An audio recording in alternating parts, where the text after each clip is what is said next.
What is going on, ladies and gentlemen? It is time for our pay-per-view special, TEW 2020 This Is War Series. We are in March of 2021, and we got 4 big pay-per-views coming up for you right now. So, real quick, right off the bat, I will say, unfortunately, very bad turn of events. We could not get Luke on the show. We tried to push back the day to record. It just didn't work out. So unfortunately, this is the first time we are going into a pay-per-view without a owner, without a show owner here. So you just get kind of the show recap at the end. I hate it. I'm sorry we couldn't bring it. It just couldn't happen, guys. So I hope you understand. Just some personal things going on for Luke, so just couldn't make it. So hope you hang around and check out his show. Regardless, it's still him booking it, of course, just he's not here to go through it with everybody. So we just kind of sum it up for you. So that sucks, but still, I hope you stay tuned for it because he did what he could for it. Okay. So having said that, we have some pretty amazing shows for you on this episode. I'm really excited, especially at CZW show out there. I hope you guys like it. I know Luke, Tigress, and Warden all worked hard on their shows, and I'm sure they're very excited for you to get to their shows as well. So as we get into it, subscribe, please, if you haven't already, which I'm sure you have. But if you haven't, please subscribe on our YouTube channel here. Go follow us on all of our social medias and at Jobber Radio. You're going to get all the updates. You'll see when all the new episodes hit on YouTube and anything in between. So there you go. That's it. Let's get into the episode. Pay-per-view time. March 2021. All right, ladies and gentlemen, it is time for CZW's pay-per-view Deja Vu. We're in the South, the Mid-South, that is, 55K in attendance, and we're on the pre-show right here, right now. Kenta versus Josh Woods in a pre-show bout that had subpar wrestling, a little bit of heat. Kenta defeated Josh Woods 10 minutes, 41 seconds via pinfall when Kenta hit Busakyu knee kick. So that happened, and that was brutal. Go to sleep. Yeah, is that what that's called? I'd assume so. Okay, well, why wouldn't the game just say fuck go to sleep? Come on now. He's going to steal from CM Punk. I mean, come on. I'm kidding. But segment rating 67. Josh Woods outperformed Kenta here. Kenta was off his game a little bit. So yeah, obviously Josh Woods has been trying out this. He's trying to take over as the King of Strong Style, but it did not look like it worked out too well tonight when he went up against one of the better Strong Style workers in CZW on the pre-show. Next up on the pre-show, we got the Tate Twins taking on the Dream Team in a pre-show bout that had subpar wrestling, non-existent crowd heat. The Dream Team defeated the Tate Twins 14 minutes, 43 seconds when Velveteen Dream pinned Brandon Tate with an elbow drop. Big, massive elbow drop off the top rope. So obviously out ringside for this match were the SoCal Uncensored, kind of trying to cheer on and coach the Tate Twins. Did not work out here. 65 segment rating. Dream Team gets the win. Everybody performed pretty good. Matt Taven was right there with the Tate Twins. Velveteen Dream kind of carried the match. So far, decent start. Nothing spectacular. Nothing bad. So let's get to the next match. We've seen this build up all month long here with Progress Wrestling wrestlers showing up, trying to get CZW management to apologize, trying to get the fans to apologize, trying to get everybody to see that CZW is basically a trash company. Hold your comments to yourself on that one. So LAX were the ones that usually were getting ran in on, so they challenged these Progress Wrestling guys to a match here. And since Ortiz was not allowed to compete because he got injured on the go-home show, Selena De La Renta slid into this match to, step it up for LAX. Here's how it went down. In a pre-show bout that had terrible wrestling in a non-existent crowd heat, Travis Banks, Anthony Henry, Kyle Fletcher, Chris Brooks defeated LAX in 15 minutes when Santana was disqualified while fighting. That's not correct. So what happened? Let me delete that. It ended when LAX refused to follow the rules and forced the ref to disqualify them. Little side note, I had to rebook this because of the Ortiz thing, and when I did rebook it, I picked the wrong winners. It was actually supposed to be LAX winning by DQ, so I jacked that up. It was supposed to be the Progress guys got in the ring. They wouldn't follow the rules. They just completely beat down LAX until the point where the ref just had to force the match to be called. So we're flipping that. LAX, angry about the Progress guys coming in. They're the ones that refuse to follow any rules. They're not tagging in. They're not getting in and out of the ring because it's a standard 4-on-4 match. And the ref is forced to disqualify LAX. So it obviously ends in a little big schmaz. And nobody's the clear winner here, but the ref gives the win to Progress by DQ. So definitely not over here, but 55 for the segment rating. Looking at the in-rings here, obviously LAX performed pretty well except for Selena, and all of the Progress wrestling guys kind of did in the 40s, and we had Kyle Fletcher in the 34. Now this is probably mainly because of their popularity is not big. So yeah. So anyway, good thing this was on the pre-show. That's all I gotta say about that. Did you say the word schmaz? Schmaz, yeah. What the fuck is that? You know, schmaz is like a big like a clusterfuck. It sounds like something some like old Jewish woman would say. Well, it was a schmaz. Maybe. I'm sure somebody out there's heard schmaz or used schmaz before. But it ended up in a big schmaz. So kicking off the actual pay-per-view, our first match of the night is Matt Riddle versus Isaiah Swerve Scott in a poor match, unfortunately poor match. Isaiah Swerve Scott defeated Matt Riddle 12 minutes and 8 seconds via pinfall, and this, folks, was clean. MVP out ringside cheering on his client, Swerve Scott, who completely, didn't quite perform as good as Riddle, but he got the job done, beat Matt Riddle clean in the ring, 1, 2, 3, segment rating 65. Nothing huge here, but this has ended the storyline of now that's a swerve. So there you go. Matt Riddle furious to take this match outcome. Matt Riddle was mad before this because of his previous loss to Swerve Scott, but Swerve Scott gets the win regardless. MJF is seen backstage with Ethan Page, Josh Alexander, and Alexander Hamilton. They're all standing behind him. He says that Braun and Rusev have never been able to get the job done, so he has surrounded himself with a team that actually knows what it's like to hold gold in his new muscle man, Alexander Hamilton. He says this is the new and improved regime. So there you go. 90 segment rating here. MJF was a real star in this segment, obviously. Crowd got hotter. Everything increased here. So there it is. MJF has restructured the regime. Rusev and Braun Strowman out. The North and Alexander Hamilton are in. MJF, star power wise, maybe a bit of a downgrade here for the regime, but maybe this is going to be more of a cohesive team, and we'll see how the regime do moving forward. If coming up tonight, triple threat match for the tag team titles, the North have a shot at getting those belts back. So we'll see how that goes. I'd say less entertaining guys, but better wrestlers. Yeah, and the reason I went with Alexander Hamilton is because if you know the history of MJF and Alexander Hamilton, they were in a group over at MLW. I don't know the third guy. I'm not as versed in that, but I know that they were in a stable together. So I'm hoping they have some chemistry. There's 2 guys that were with them. Oh, there were 2? Oh, I thought it was only one other guy. Okay. I think one of them was like Robert Stone. No, that's a different guy. Yeah. I'll look. Yeah, I'm not sure, but either way, I'm hoping they have some chemistry here that carries over. So they are familiar with each other, so we'll see what happens. So next up, the CZW Ultra Violent title is on the line in a scaffold match. There is a giant scaffold built up above the ring, and down below are stacks and stacks of tables. There's things of bundles of light tubes. There are panes of glass. Ladies and gentlemen, in order to win, you got to throw your opponent off of that scaffold down through the death and destruction down below. So we'll see how Matt Tremont can do against the now WWE Hall of Famer Rob Van Dam coming at his title.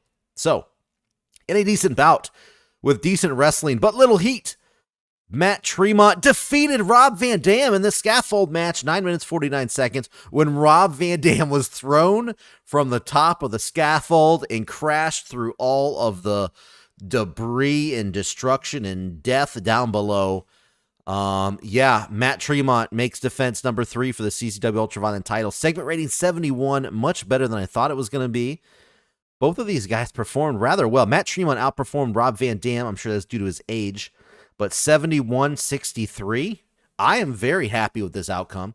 Rob Van Dam was not. He was furious to take the loss here, obviously, to a guy that's, way down on the radar when it comes to popularity. But, hey, we just signed him. He's coming in to put guys over, and that's what he's doing here. So I'm very happy about this match. Hey, we got Rob Van Dam on a CZW pay-per-view. I'm also happy about that. So next up, we got the Collector's leader, Dolph Ziggler, taking on Ricochet, who he has basically been stalking over the past month. Here's how it went down. In a bout that had great wrestling and good heat, Dolph Ziggler defeated Ricochet 15 minutes, 34 seconds by pinfall when he gets his knee up at the very last second, knocking Ricochet out cold as he was coming down for a shooting star press. So a little bit of a counter there, knocking out Ricochet, getting the win, 84 segment rating. Ziggler got a 69, Ricochet 93. Very big difference here. Match got the crowd buzzing. You guys, you know what this means, right? Means Dolph Ziggler's gonna cut Ricochet's ear off or something. We'll just say we'll just say bad things are about to happen for Ricochet. We'll just say that. Ziggler has a thing for toes, apparently. Yeah, if you've been watching the build-up, you know there's a little piggy storyline going, so we're gonna see how it goes. No. The Collectors all swarm the ring with Tony Deppen as he brings in a large set of hedge trimmers. We've seen those before. They cut off the ear of Matt Tremont.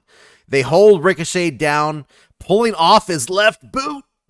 Next thing you know, Cedric Alexander comes charging down to the ring to help fight them off, only to be busted open by the hedge trimmers. Ziggler then holds Cedric down as Tony places the trimmers around Ricochet's pinky toe and screams, "This little piggy went wee, wee, wee all the way home," and slams the handles together. Blood went squirting everywhere as Tony snatched up the toe, holding it into the air. Ladies and gentlemen, the Collectors have collected the left pinky toe of Ricochet. Oh my god. I think that's the main toe you need to be able to walk, because that's the that helps you balance. It is indeed. The Collectors are not stupid. They are very precise in their pinky toe cutting, in their toe cutting exercises. Segment rating 76. How is Ricochet going to be able to perform all his top rope maneuvers now? It's going to be a big deal here. Ricochet struggled to go off script. I mean, he didn't really have much to do besides scream. But that's it, guys. Pretty big deal. For Ricochet. Yeah. If you're missing Ricochet's toe, just let us know down in the comment section down below. We got Kevin Owens versus Kenny Omega. This is going to be a barn burner here. In a bout that had superb wrestling and great heat, Kevin Owens did the unthinkable and defeated Kenny Omega 22 minutes and 1 second by pinfall after a pop-up powerbomb, following the interference by Adam Cole, because obviously Adam Cole, Kenny Omega has been shown an alliance as of late, but in this match, Adam Cole comes down to the ring, gives a swift kick to the junk to Kenny Omega when the ref wasn't looking, and then that resulted in the pop-up powerbomb. 1, 2, 3. Kenny Omega has been betrayed by his good friend and good ally as of late, Adam Cole. 88 segment rating. Look at this, 88, 83. These guys destroyed. Both of them benefiting after a groundwell of public support. The supportive friend storyline has advanced with this segment, so not so supportive after what we just witnessed here. Adam Cole lifts a barely conscious Kenny Omega up to his feet, only to kick him square in the groin yet again. Low blow to his thought to be good friend. Cole is being booed out of the building as he leaves Omega left lane in the ring, practically in tears, asking why. So yeah, two nut shots tonight to Kenny Omega. Segment rating 100. The crowd dug it. Look at all this green here. Kenny Omega, superb working without a script. Those tears were pretty legit, folks. Yeah, everything just very. Adam Cole performed good. Everything was just great here in this segment. Got a 100. Looking like the top little storyline going on in CZW right now, except for our main event, which we're getting to here momentarily. Up next, we got Randy Orton taking on Seth Rollins, who is wrestling with an injured hand here. He came out with a little sling trying to protect that hand. It's in a little soft cast. I don't know what, like a little brace, basically, to try to protect it. But this is how the match went down. In a superb match, Randy Orton defeated Seth Rollins 13 minutes, 30 seconds via pinfall after an RKO. Seth Rollins put up a valiant effort, but just wasn't enough at the end of the day. He tried his hardest, but Randy Orton put him away clean. 1, 2, 3, segment rating 81. Both of these guys performed very well, 85, 76. The soft locker room storyline has ended. Randy Orton apparently has shut the door on anybody who was trying to, step up to him. And he's back on his winning ways here in CZW.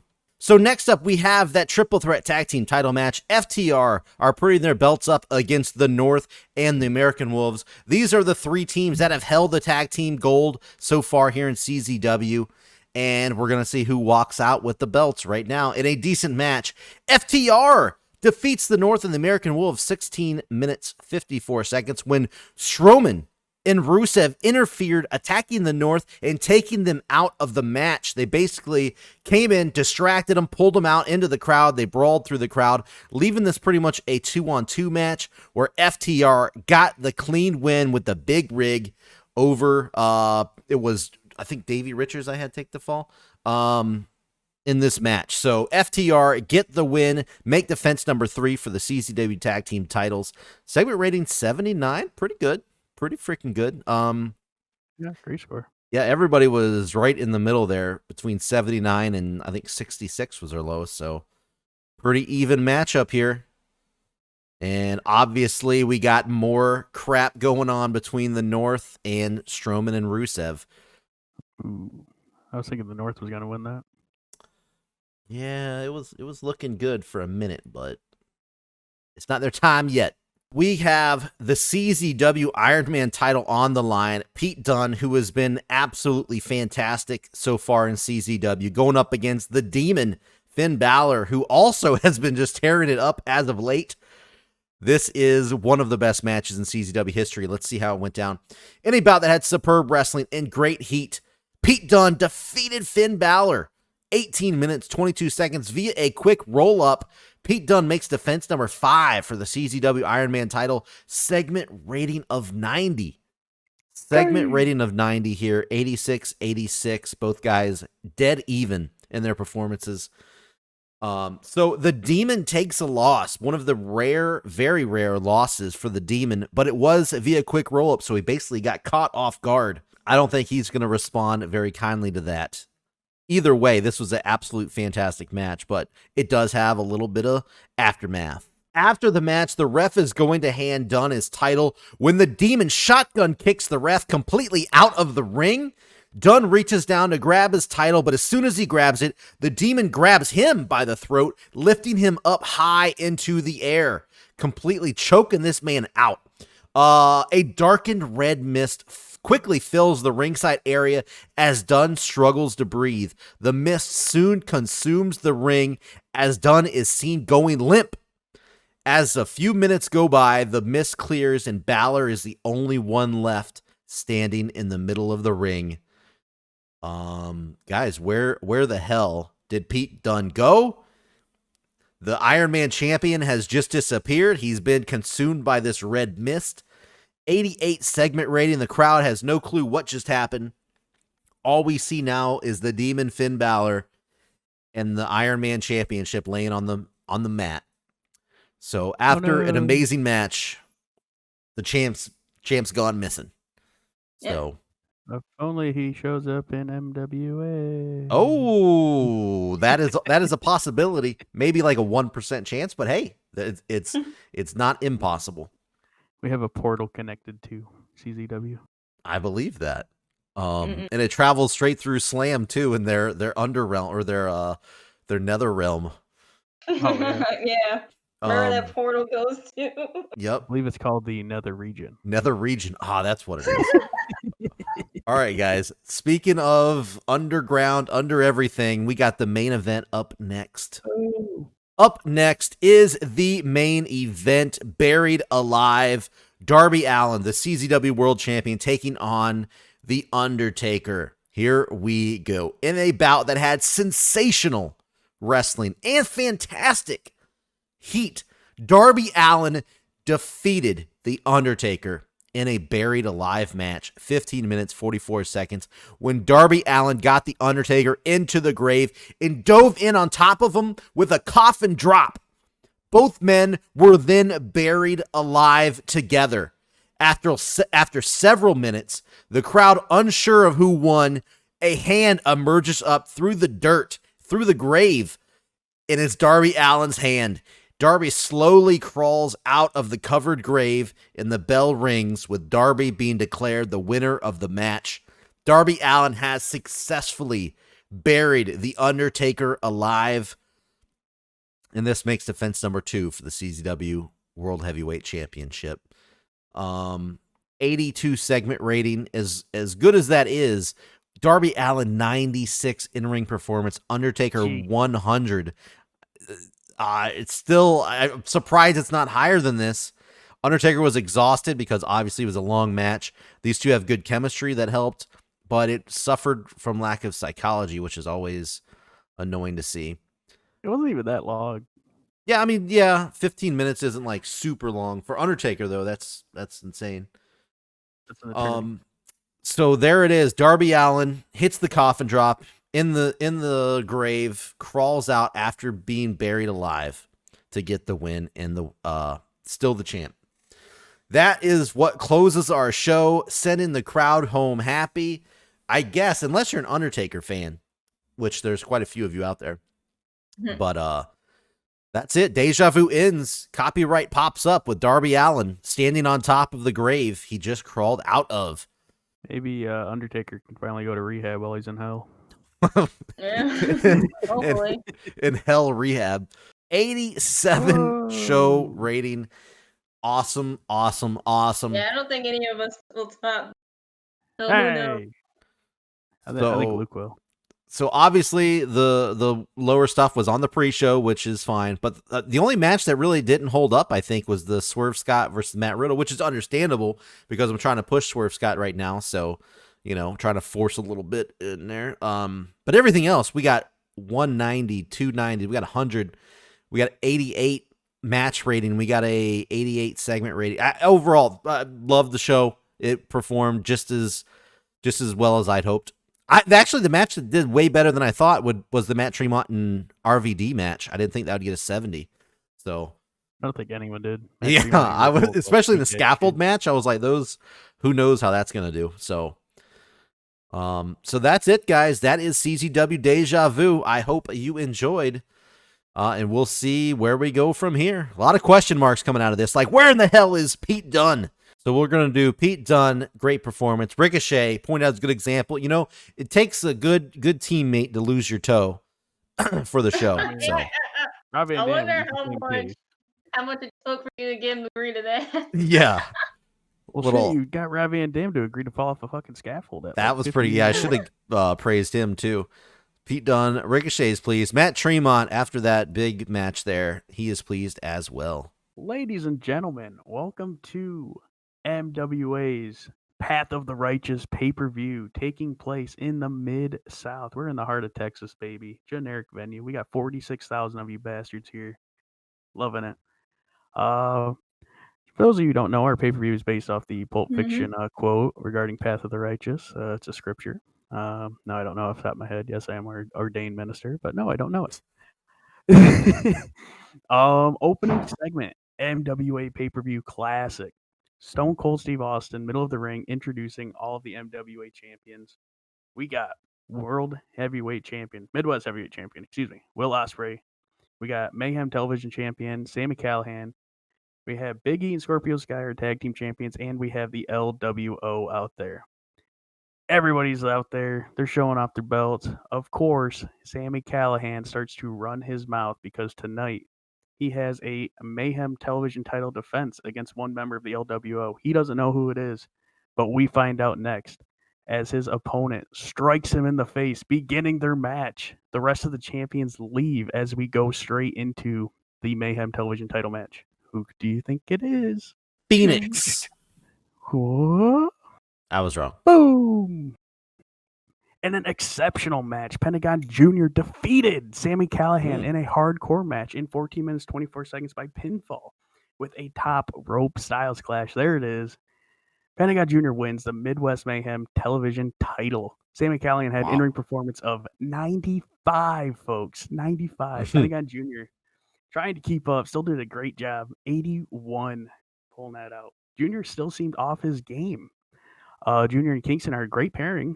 Kingston was the manager in this match. Pentagon Jr. has a gimmick that is getting stale. Let me make a note of that. Yeah, that's one thing. Anybody watching, if you know why the performances are 95, 81, and then the rating is a 78, can you let us know? Because I don't know why that is. Click on that dirt sheet thing. We got an inconsistency penalty. That's the only one. Yeah, everything else is a bonus. I so think it's like you guys have like momentum or something. Maybe it's your storylines or something. I don't really know. So first match, first title change. Wow. Coming out of the gate quick. Huge match here. We will see what happens later as the Calla Clan fights the LWO for their trios title. Could have a little swap. Absolutely. This could have been anyone. This could have been Pentagon Andrade or Phoenix. I guess they decided Pentagon Jr. had the best chance in a hardcore match, and it looked like they were right. We see the newly formed alliance of El Phantasmo, Teddy Hart, and Madison Rayne backstage where Hangman Page comes across them, and El Phantasmo gets in his face asking, "Hey, man, thought we were supposed to tag team last week." You remember we had a three-way tag team match in which Hangman Page decided not to tag with El Phantasmo, his former Bullet Club partner, and instead partnered with Johnny Gargano. El Phantasmo makes it a point to say, "Tonight, I'm making sure I take you out. I don't even need that title. I'm coming after you, Hangman. You betrayed me." Well, so, shit. Little target on his back. Little Bullet Club thing there. We'll see if this cost Hangman Page for putting the target on his back. We got a nice. I see this. Gift of the Gods Championship match time. We have Zack Sabre Jr., Johnny Gargano, Hangman Page, Kazuchika Okada, CM Punk, and El Phantasmo in a ladder match. In an exceptional match, Zack Sabre Jr. defeated all 5 of them in a ladder match in 20 minutes and 20 seconds when Zack Sabre Jr. retrieved the Gift of the Gods Championship. Zack Sabre Jr. is now the inaugural MWA Gift of the Gods champion. And can cash in that title at any time for a MWA Heavyweight Championship match. Man, I would not have expected Zack Sabre Jr. to win. That's a surprise. That is a surprise to me. I thought it was going to be Okada. Yeah, anyone who picked Okada or Punk or even Hangman completely understand. Holy shit, Okada got a 90? Yeah. Oh my god! Everybody hung in there. I mean, even El Phantasmo got a 77 with everybody else. So Hangman was your lowest, 72. Wow. Very happy. I might thought the segment might be slightly higher, but I am not going to scoff at a 77 by any means. No. So yeah, Zack Sabre Jr. currently has Gift of Gods Championship tonight in the main event. If you recall, Will Ospreay versus Daniel Bryan, 30-minute Iron Man match. So it'll be interesting to see what happens there. Oh. I see what you're hitting at. We cut to the Texas death match between Bully Ray and Nick Gage, where Nick Gage has promised he's going to end Bully Ray once and for all. And about the head great heat and good wrestling, Nick Gage defeated Bully Ray in a Texas death match in 12 minutes 43 seconds when Bully Ray was pinned and could not be a 10 count. Bully Ray showed up with a 62 in-ring performance. Nick Gage showing him how it's done with a 73. MDK versus Bully Ray and Bram storyline has advanced with this segment, but lost heat. Bully Ray playing with the new school kids. He can't keep up, looks like. Yeah, especially with when the words "death match" is in the title. It's gonna be hard to beat Gage in one of those. Come for the king, you best not miss. Yeah, good overall rating though. Yeah, so I'm going to be a little better, but I think it's because it was Texas death match. See, I tried to do a regular death match, and Bully Ray was like, "Fuck that! I am not doing that." Yeah. I'm like, so I had to get a little creative with it. Hey, we're in Texas. Texas death match makes sense. Yeah. We cut to the locker room where we see the Cala Clan, Brian Cage and Taya Valkyrie, basically dodging chairs and duffel bags and water bottles as Sami Callihan is having an absolute meltdown in there. Pissed off that he lost his Mayhem television title. You've seen him win huge matches against huge names, and he has finally lost that title, and it's clearly showing on his face and actions as he's absolutely destroying this locker room. He is tossing lockers down off the wall, and Cage and Ty are just trying to stay out of his way. We'll see how this affects their match later tonight. Will it motivate? Will it hurt? We will see.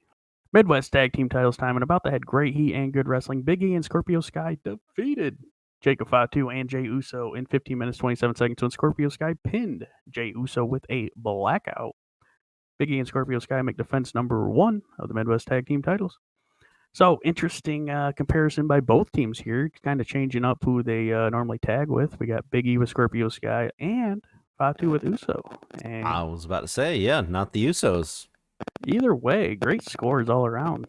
Everybody pulling out a 70 or better. I'm loving that. I'm liking the fate.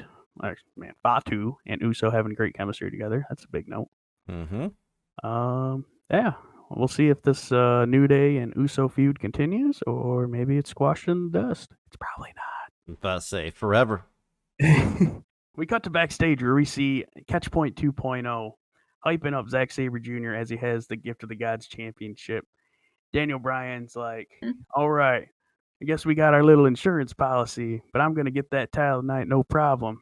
As they're chatting up a storm, Shelton Benjamin, what? Walks in front of them. And they go, whoa, whoa, whoa, whoa. And he's like, oh, what's up, guys? And they go, holy shit, man, what are you doing here? He's like, oh, I got signed. I'm part of Midwest Wrestling Alliance now. And they go, hey, that's perfect, man. You'd fit in great with us. He's like, who are you guys? He's like, oh, we're Catchpoint 2.0, man. We are the technicians of the MWA. You should totally work with us, man. He's like, let me think about it. I might have some other things in mind. And he walks away. In the background, you see Pentagon Jr. walking with his title. Well, there you go. Perfectly placed in. So Catchpoint's trying to get Shelton Benjamin in the ranks. Shelton Benjamin looked lost out there. Oh, yeah. That's extremely accurate. Thank you. All right. It's time.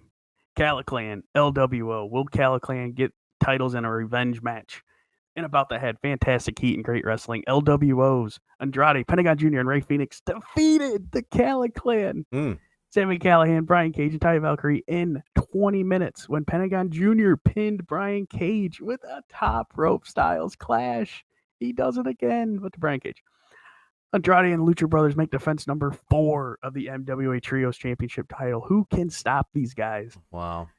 Taya Valkyrie, obviously the weak link, pulling out only a 61. Wow, that seems a little lower for her, actually. 76 all around. Rey Fenix a 91. Sami Callihan doing double duty getting 85. Pentagon Jr. doing double duty getting an 84. Awesome work here by these guys. 76, hell yeah. Yeah, no doubt. Really big match here. I am surprised. So we have Pentagon Jr., a double champ, ending the night. I believe he is our first double champ. Might be.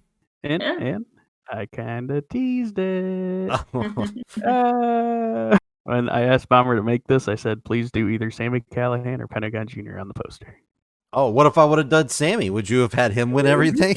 Maybe. I mean, you've seen the numbers, right? So congratulations to the LWO. You're killing it. Yeah. In our main event, in an exceptional match, Will Ospreay has defeated Daniel Bryan in a 30-minute Iron Man match in 30 minutes by 3 falls to 2. Ospreay makes defense number 2 of the Midwest Heavyweight title. Will Ospreay had an in-ring performance of 90. Daniel Bryan, in-ring performance of 86. We'll tell you what happens during this match. We have the Dragons at ringside. We have Catchpoint 2.0 at ringside. Everybody wants their guy to win this match. Zack Sabre Jr. teases that Gift of the Gods Championship the whole time. He tries interfering at times. Minoru Suzuki slaps the absolute shit out of him. He goes out. Brawls are happening all around the ring during this match. Some of these falls are DQs.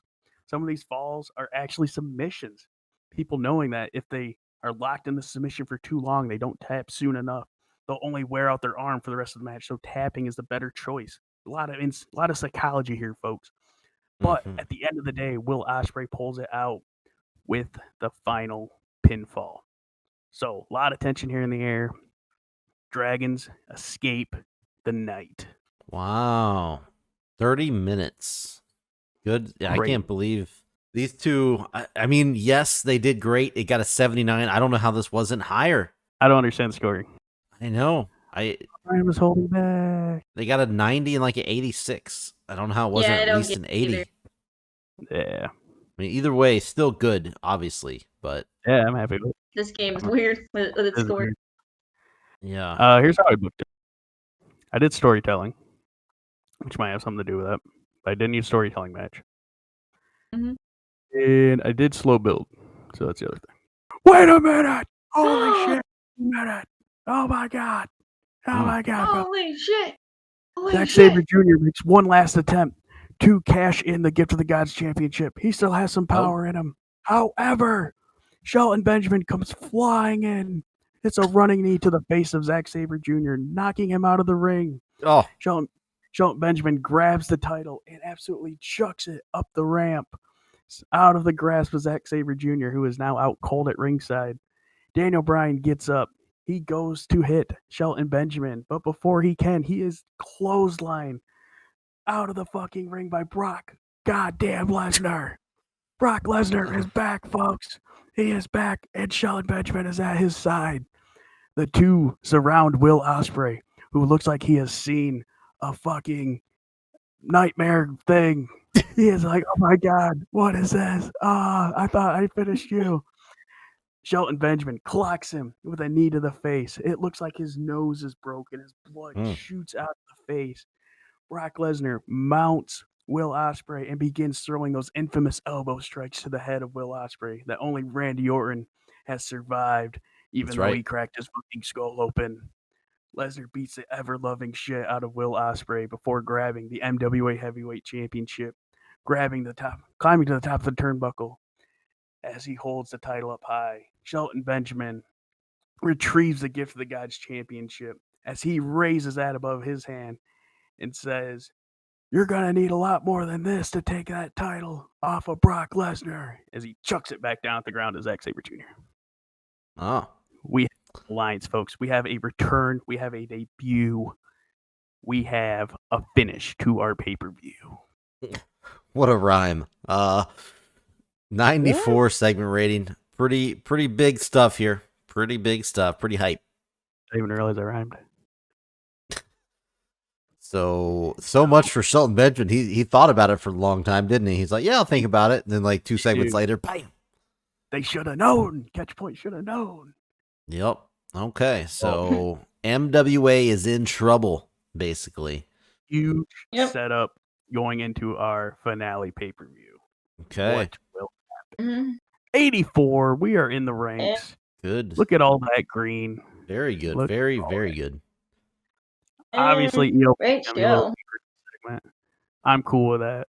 Yeah. When All your around. lowest rating 69, that's great. That's nice. Yeah. Jimmy You gotta Callahan's give the double duty guys the praise. Pentagon Jr.'s happy. Oh, just pleased. Oh, is that? Well, he's pleased. That's fine. Now, of course, this is the Slam paper. We always start in the pre-show with our pre-show battle royal, aka get most people who are not booked on the card on to something to do. A decent pre-show match. Kairi Sane won the battle royal in 15 minutes and 5 seconds. The other members of the final four were Dragon Lee, Yuka Sakazaki, and Tenille Dashwood, with Dragon Lee being the runner-up. Tyler Bate was the one who got the most eliminated. A little bump for Dragon Lee there. Oh, we're gonna see it ready, which is actually pretty good for one of these battles. Mm-hmm. Man, I thought for sure Okada would be there. It's Dragon Lee. I hope he's not booked for Ring of Honor. Oh, that's a good point. Uh-oh. And then, in our opening match of the main match, Becky Lynch and Riho. So Shayna and Sonya defeated by Becky and Riho here. Okay. Becky Lynch submitted Sonya Deville with the disarmer. Becky apparently carried the match performance, and Sonya Deville was the weak. It makes sense, but also makes me sad Yes. that the good team of Baszler and Deville lost. But it makes Rio's got sense. that home field advantage. Oh, the Rio, yeah. Walter made an open challenge on the Go Home show, and ROH's Kushida is the one who went tonight. And about a great heat and good round, Walter defeated Kushida in 14 minutes. So Walter defeats Kushida here. Golden Bomb, huh? Yep. Another Golden Bomb. All right. So Who can take out Walter? Nobody. I don't think anybody can. Luke didn't have Kushida booked. They do in their main event. So he's in the War Games match. So we'll see what happens there. You guys didn't talk it over. Yeah, we'll see what happens there. Luke, if you're watching this, I'm sorry. It's always Tigress. Always Tigress doing it. Dirty, That's dirty the risk you get when you trade. And about that had good heat, a great heat and good rest. Elias defeated Dalton Cass. Well, Elias got the win. 76 rating. There you go. Yep. Finally got revenge for his broken guitar. Mm-hmm. Yep. Note to self: never break Elias' guitar, ever. Mm-hmm. And about that good heat, decent rest. So yeah, Tessa beat Susie with, you said, the Purge? Yes. Gotcha. Tessa apparently got a sleepy head, got hurt in the middle of the match. But sustained a sleepyhead. Oh, man. Maybe it's like Susie's finisher, where she makes people go to sleep. Yeah. That's got to be concussed. I guess it's concussion. Yeah, I'm not sure. I guess we'll see how long she's out for. Yeah.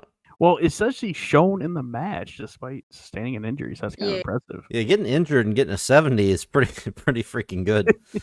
Yeah. Hey, Bat Dad, I didn't hear no bell. Maybe she's not hurt for too long. Christian, you don't make sense. After the match, Tessa just beats down. Tessa continues to beat her down.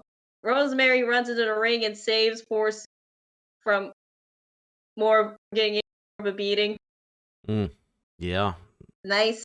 Nice. Yep. So Bayley and Bandito defeated Charlotte and Chris Jericho. When Bandito pinned Chris Jericho with a Revolution. And Bandito was the one to get the pin on Jericho. Wow. Yep. Love conquers all. Wow. Yep. That's nuts. I love the match note. Yeah, Jericho carried the match in terms of in-ring. Oh, the Bayley and the strong female demographic? Yeah. Who really liked her winning. She's a beacon. That's good. Huge win for Bandito. Like, holy shit. Yeah, no, he's still... I'm telling you, he's getting like the biggest push in the world. He's better be happy. Oh, he's happy. And an exceptional match, So Young Bucks defeat AJ and Sasha Banks here. When Nick Jax pinned Sasha Banks after hitting the melt. 86 segment rating. Wow. Wow. And this, you said this one you didn't pick the winner, right? Nope. Interesting. I let my road agent choose the winner of this match, basically. Wow. Now, if you had to pick, would you have picked the Young Bucks or would you have picked AJ and Sasha? Dramatic suspense. Honestly, I would have flipped a coin for this. Oh, okay. Cool. I say, fuck the Young Bucks. Styles and Banks all day. Of course you do. But them getting 90s is insane. Yeah. Sasha Banks was the weak link here, but... Yeah. They are in Japan. They're really over. Yeah, that's true. They are big in Japan. So's AJ, too, so... And then following that, in another exceptional match, 2 exceptional matches back-to-back, Pac defeated Kota Ibushi in 17 minutes and 37 seconds by pinfall when he busted out a 450. Pac was then ran out of Japan for Flash and makes his second defense of the King of Slam title. Yeah. I knew this match was going to be stellar, and it was. 85. Wow. That's amazing. And yeah, this is a huge match. Yeah, no. Look at those numbers, 86 and 80 for their in-ring. Pretty good shit right here. I definitely saw Pac winning, so I think you picked the perfect opponent, and especially for this, you're in Japan, and I say overall good booking on this this title match here. Definitely. Mm-hmm. Yeah, so Asuka defeats Io Shirai. Okay. Pinfall with the spin kick, and Asuka makes her third defense with the Queen of title. Yeah, I don't know why this isn't better. I mean, obviously still 75 is good. It's not like that's bad. But especially as over as Asuka is right now and how well she's doing. Well, I think you have to consider that Io wasn't ready for Asuka. Oh my gosh. That is the rumor going around that Io was not ready. Still Sure you are. Still good match. So back to back title defenses here. Back to back, I guess, because even the duos, dynamic duos defended.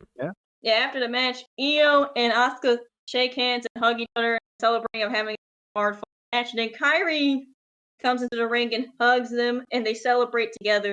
Okay, little good heartfelt ending. I like that. Love the respect. Yeah, pretty big night for them too, because Kylie won the Battle Royal. So I'm surprised. I know the show's over. Drew McIntyre was not Walter's opponent because that was my prediction.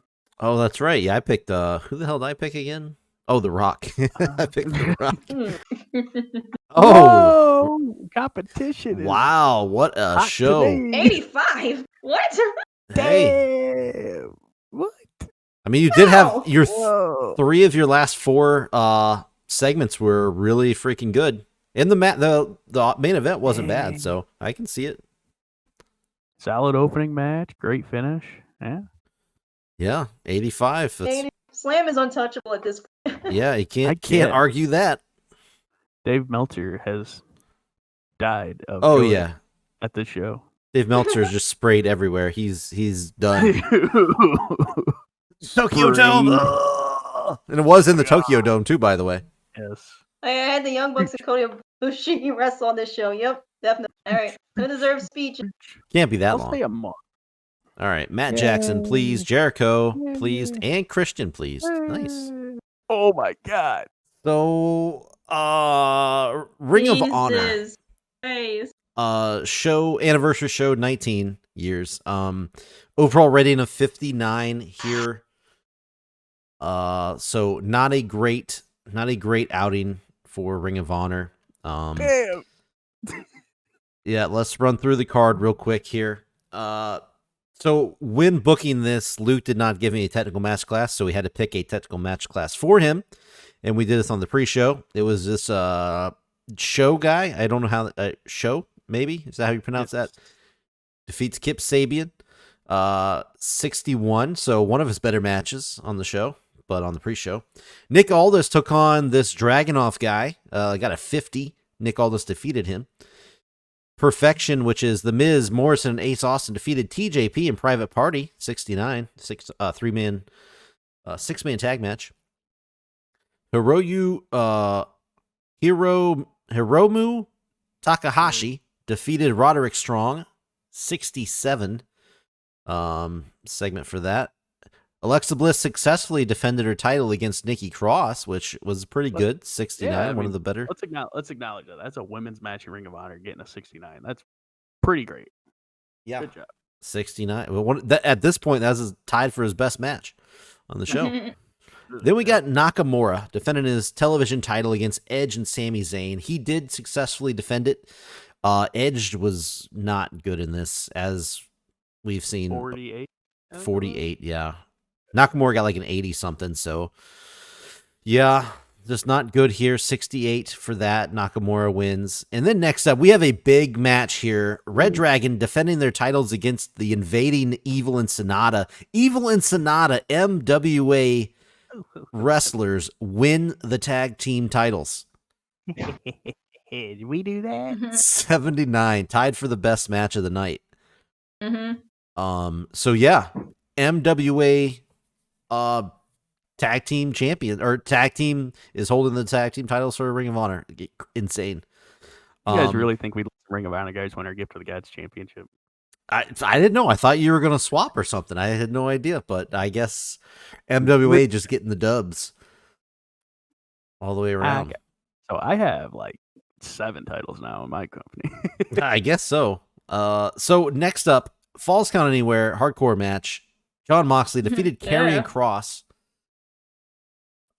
79. This tied for the best match of the night. So the aftermath here, because he didn't give me any notes, but I can tell you what happened in this aftermath. Moxley gets up, finally putting down Cross before the lights go out with an audible fucking hell being heard by Moxley. When the lights come on, Cross is gone, but the Fiend is looking down at Moxley. The Fiend then points to the Titantron, which says, "Doomsday is coming." John and the Fiend staring each other down as we go into our main event. So, and in our main event, we had another mishap here, I guess. A booking blunder, if you will. Yeah. World champion, Naito, Tanahashi, Alex Shelley, and it's supposed to be Kushida, but Kushida has been booked for Slam and could not appear in this War Games main event. That dude was in Japan. He was in another country at the time. Going against Moose, Filthy Tom Lawler, Jay Lethal, and Jonathan Gresham. And so what happened was we had to fill that void for Kushida, and we put in John Moxley, so we figured he might be able to come in and save the match a little bit by, adding some star power. He did great. He did absolutely fantastic and said he was head and shoulders above everybody else. Yeah, but 90. Yeah, for real. Got a 90. Still couldn't save the match, though. Got a 50. The crowd did not want to see a 4-on-4 match. The crowd did not want to see a War Games match. The crowd did not want to see, for this product type, did not want to see this hardcore style. They also did not want to see the Karrion Kross match, by the way. Right, the anywhere type. Yeah, I got that note when I was booking it. So, yeah, just bad stuff overall here in this main event.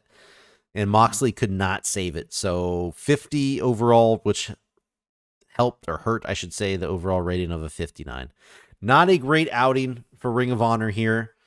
Anniversary show. It just sucks that it happened to be a day that Luke also is not here, but it would have been rough either way. So would have been a lot more curse words. Yeah, and he probably wouldn't have put Moxley here, so I think we even helped that main event quite a bit. Yeah, I'm glad Moxley didn't get hurt by us putting him in there or something. Oh yeah, I'd feel really bad then. Yeah, Moxley did a hardcore Falls Count Anywhere hardcore match and then did a War Games match. It's okay. Moxley, Evil, Alexa Bliss, all good examples and good performances. Even though he's flipping us off, he's pleased. Oh, Evil's pleased. So is Alexa. All right. Oh, the growth of MWA. There's been heavy rumors planned spending spree MWA who are looking to expand into new markets. Is this true? Are the rumors true? Oh, I can't confirm or deny at this time. Oh my God. All right, well, let's see. Okay, let's look at the pay-per-views here. We'll start off CZW Deja Vu, 87.55, 4.38 buy rate, 2.1 mil. Damn. Really happy about that. Just overall, I couldn't say any more nice things about the show. Super happy about it. Let's go with MWA next. 84.46, 2.13, 1 mil buy rate here. Weird. And it's crazy because you're also on a TV, so you got a TV rating as well. Oh, okay. I don't know which. I guess. Oh, Samurai TV, I guess. Yeah, that's kind of weird. Yeah, Dish Network and yeah. So overall, Samurai. I mean, still, I assume. Are you happy with this? Are you happy with this right here? 84, fuck yeah. 46,000, fuck yeah. I can't even interpret the TV stuff. So yeah, I'm happy. Sure. There you go. All right, then we had Ring of Honor. Let's look at this. Oh my lord, here. We had a sellout. That's good. Show rating 59. Sellout. Pay-per-view is 0.07. Only 39,000 people bought the pay-per-view. I feel like that's not great. No.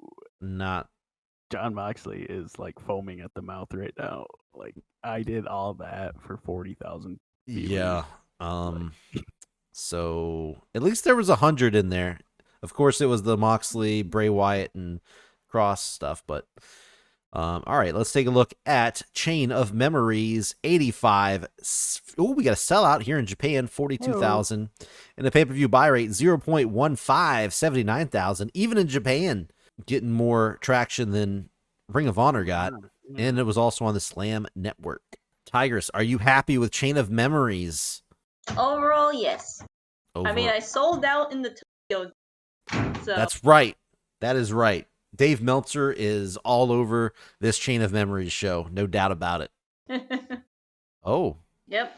Nick Jackson I and think I Vince made a new big move. statement tonight by being able to sell at the Tokyo. Let's look at this injury. Yeah. Take a few days. Okay, so the sleepyhead, not very bad. So you should be good for Tessa. Weird. That's Maybe good. it's just like she got her belt rocked or something. Yeah, she's got knocked a little loopy. And Nick Jackson invents a new move. So overall, good Yep. stuff here. The only notes are really positive things, I guess, because only injury a couple days. I feel like that's positive. So there we go. We are going into our big final month here on the show. I hope you guys are ready. I hope you got something planned pretty big. If not, I hope you plan it soon because we're coming up. It's coming quick. All right, taking a look now at the pay-per-view ratings breakdown for March 2021, starting off with CZW Deja Vu on Dish Network. Pay-per-view buy rate of 4.38, which landed at a 2,192,641 viewers. I should say that's buys, basically. Live attendance was 55,000. Show rating 87. Every one of these numbers are up from last month's pay-per-view. For example, pay-per-view buy rate 4.38. That was a 4.15. So a pretty big jump there in the buy rate. The numbers are up about almost 200,000 for the buyers and up 1,000 for live attendance. And the pay-per-view show rating was a 83 last pay-per-view. So big all around. Every single category CZW increased in March of 2021 from February of 2021. And then on the flip side of that, Ring of Honor 19th and the anniversary show on Fight TV, pay-per-view buy rate of 0.07. That is by far the lowest we've ever seen. Ring of Honor had a 0.20 last pay-per-view. Only 39,518 viewers bought the pay-per-view. Live attendance was a sellout, so that's a plus. So that actually tied last month's live attendance. So there you go. And then show rating is a historically low 59 for Ring of Honor. All of these numbers besides the live attendance are all-time lows for Ring of Honor here. Just not good. I mean, I don't know what to say. Just unfortunately, just a bad month for Ring of Honor here, pay-per-view wise. MWA had a really good show rating. We're going to start there. 84, which is the highest pay-per-view rating MWA has ever got. 84. The previous highest was an 81, which was last month. So increase there. Buy rate somehow, surprisingly, is down a lot. Last month's buy rate was a 3.28. We're down to a 2.13. I have no idea why the buy rate is so much lower here. Loss of 600,000 people from last month did not buy this pay-per-view. Only 1,068,302 people bought this pay-per-view as opposed to 1.6 last month. Live attendance was a big number here.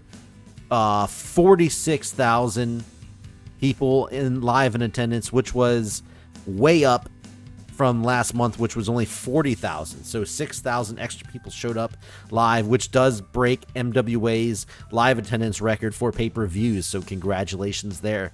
So overall, MWA increased their live attendance, their show rating, but somehow dipped in the pay-per-view buy rate. I'm not quite sure what happened or how that went down, but that's how MWA did. It's pretty much a mixed bag out of MWA here. But either way, good pay-per-view. They can't be disappointed in that. Slam had an outstanding pay-per-view as well in Japan. So your numbers are going to be a little askew here. Pay-per-view buy rate 0.15. And you also got to factor in this is on the Slam network. So that affects some of the buy rate as well. Last month's was a 0.33. So we're down half of what they did last month. Only 79,711 people bought the pay-per-view. I don't know how that factors in again with the network. I don't know if those are network subscribers or if that's people on top of the network. I'm not sure. But it was a 165,000 people last month. So pretty good dip here. Tokyo Dome sellout, 42,000. You got to be happy about selling out the Tokyo Dome, and Slam did it. So good job there. Like I said, Dave Meltzer is going to be happy. 85 show rating, very, very strong number. MWA got Slam got an 86 last pay-per-view, so only down one little point and still very good overall. So look at those show ratings.